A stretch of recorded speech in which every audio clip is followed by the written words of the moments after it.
Now it's a pleasure to be with Mark Lawrenson at Goodison Park today. 1-1 draw. Mm-hmm. Wow, we thought it was going to be a cracker of a game in the first 20 minutes, didn't we? Yeah, I think it was so good. Eventually, I think they tied themselves out, both teams. I thought United were really impressive in the first half, but obviously Everton stuck at it. I think the early goal and mistake by De Gea obviously helped them, but United at times today showed a little bit of quality that I've not seen probably from them for most of the season. When you think back to the start of this season, Ole Gunnar Solskjaer was getting an awful lot of criticism, and I suppose rightly so. The team were playing badly. Mm-hmm. Slowly but surely he started to move players out of the club and bring some new players in. You know, he deserves a lot of credit now, you'd have to say, after the last number of weeks, considering the amount of criticism he got when things were going wrong. Yeah, you feel like it looks like they've started to turn the corner. I'm a little bit kind of not 100% sure, because we've seen this a little bit for false dawns from them before, and then all of a sudden they go and lose away to Watford or get beat at home by somebody. But I think the signing of Fernandes has made them look completely different. And in a dressing room, when you see a player who comes in who's got obvious ability, straight away all the forward players are thinking, wow, this fella can see a pass, and this fella might play me in, and this fella might make me a better player. And by the way, he's also nicked a couple of goals since he's been here. And I think, Matic is back, which is good. McTominay's back, so they've got that little barrier in terms of central midfield. Maguire's been outstanding. The right back looks a good player. Generally, the goalkeeper's outstanding. I know Rashford is out, but they're starting now to look like a good team. I think they've got a good a chance as anybody in finishing Champions League. You mentioned a couple of times during the commentary about their passing, how impressed you were. It's very sharp, very quick.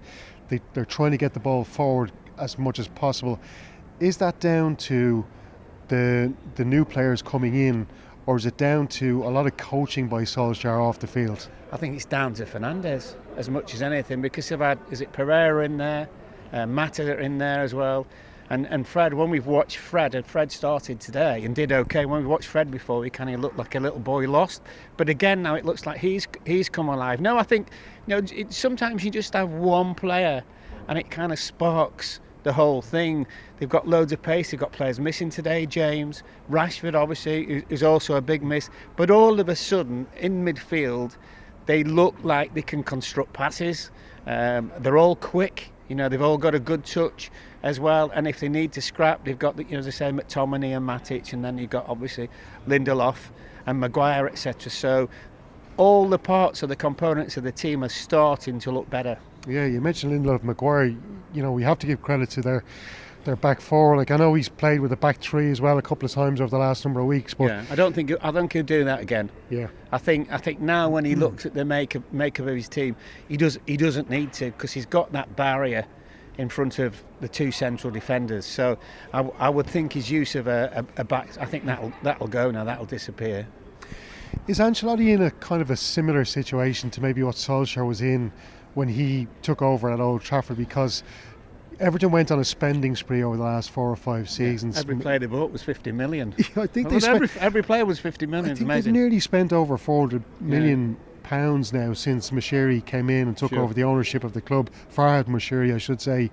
So is Ancelotti kind of in a similar situation as Solskjaer, where he's got all these different bits and parts and no players that he's brought in himself, and he's just really trying to get to the end of the season when he can start maybe putting his own imprint on his team and buying his own players? Yeah, I think so. And I think, I wasn't quite sure, but he said in January he wasn't going to buy any players, and I kind of thought, you look like you need one or two, but he's obviously, they've all bought into him. We know he's a very, very good manager, and he's playing 4-4-2. He's one of the very few teams that plays 4-4-2. Calvert-Lewin's starting to look like a really good player, and he's added goals to his game. We know Richarlison's also a good player. I think with a little bit of him in midfield, he's maybe got one or two players who are very samey. So he might do something and address that. He doesn't need that many players, in all honesty. And the thing is as well, at this place, when it gets rocking, it's a really difficult place to come and play. So if he gets the right players, Everton will be a force, and we know they want to move to the new stadium, which is only 2 or 3 miles away, etc. And hopefully for Everton that will happen. But if he's in charge, if he's in charge for the next 2 or 3 years, you think it would definitely happen. He did say in January that he wants to hold on to Richarlison. Now, you always kind of get the feeling with Richarlison, is he one of those players that is going to get his head down and give all he can for this club, or is he always maybe looking for the next move? How important do you think he is to Everton? Do you think it's important to keep him here, or maybe to offload him and get the big transfer fee? No, I think you keep him. I think you keep your best players, and I get the impression watching him play today, he was chasing back and everything. So, I think the manager knows how to press his buttons, as it were. And the other thing with Richarlison, that thing about going to Barcelona, I think that was just paper talk. But the thing with him, if you start to get better players in to help him and to give him more service, which I think they will do, he'll then start to score even more goals and become he's a good player now, but I think he can become a top player, and he's still relatively young as well. So I would hope he hasn't had his head turned by somebody trying to tap him up saying come and play for Barcelona or Madrid. He isn't at that level yet. Jordan Pickford's another blunder from him today, and again we spoke, Mark, during the game about Gareth Southgate being here. He was at St James's Park yesterday. Look, Gareth Southgate could be looking at any number of players in these games, but there is a possibility that Nick Pope, who's been in brilliant form for Burnley this season, could really put Jordan Pickford under pressure for England in the European Championships this year. There is. I still think Pickford's number one. Yes, he made a mistake today, but then he made a really good double save. In fact, the second of the double save, as it were, I thought was outstanding, again with his feet, but that doesn't really matter. But I think it's one of them, when you really look at it, Pope plays in front of a back four at Burnley who are unbelievably well drilled. They head it and they kick it and they do it all day long. And he really, he doesn't... Pope's not a guy who can come for crosses or anything. He's a really good shot stopper. So he's had a really good season. But I do feel, the England manager's probably just left by now, and he's still thinking, look, Pickford's my number one.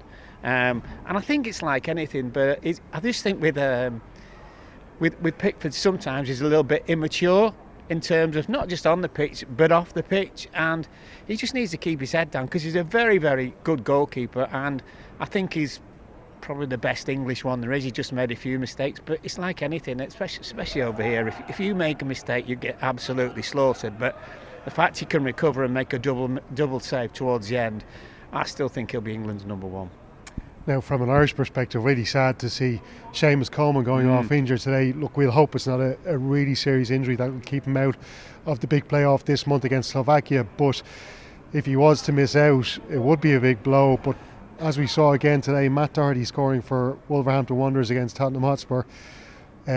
Disappointment for Mick because he needs strength and depth, doesn't he, going into a tie like this? Yeah, well, that's, in a nutshell, when he's got everyone fit, Mick, we're very, very competitive, and we're very, very competitive, but we ain't really got any goals in us, which is the greatest problem, because it is the hardest problem to solve, get somebody scoring your goals. But we'd want as many people fit as possible, and then if you want to change a little bit, you've got that opportunity. I just feel with our team, it almost kind of picks itself at the moment. But a few days before we play the first big game, that Mick will he'll have his phone on thinking, I hope it doesn't ring, because it won't be good news, it'll be bad news. So we could do without any more bad news, and hopefully Seamus is fit.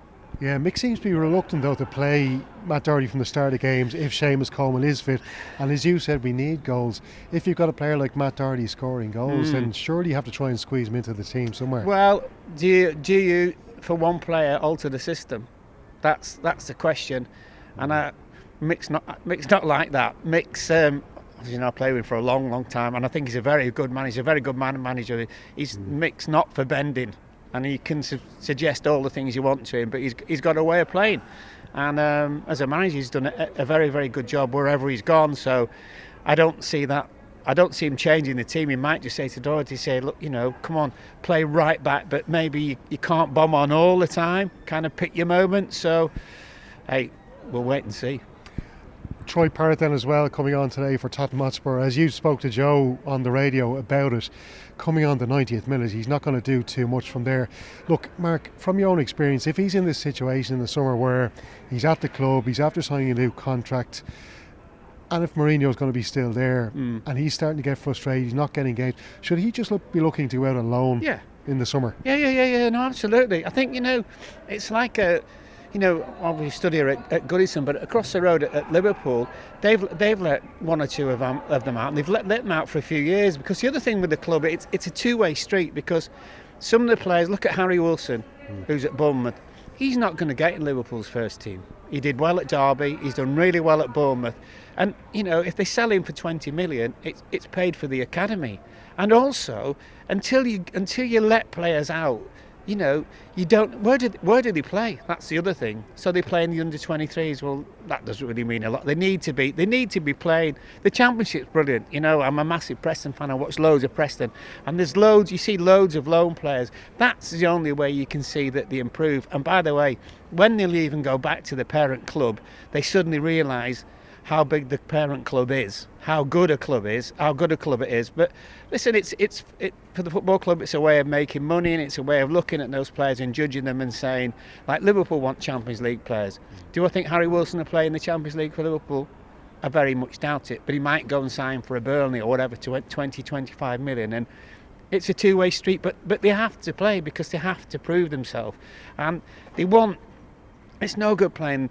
They play these little games, organised games against other sides where they're just friendlies, and it's like 30 minutes, but nobody tackles. It's not competitive. It's just all about your fitness. So no, go in the Championship and just try it, because that is dog eat dog. If you survive the Championship, you're going to be a player and you'll make a living from the game. Brilliant stuff, Mark. Thank you. Thank you.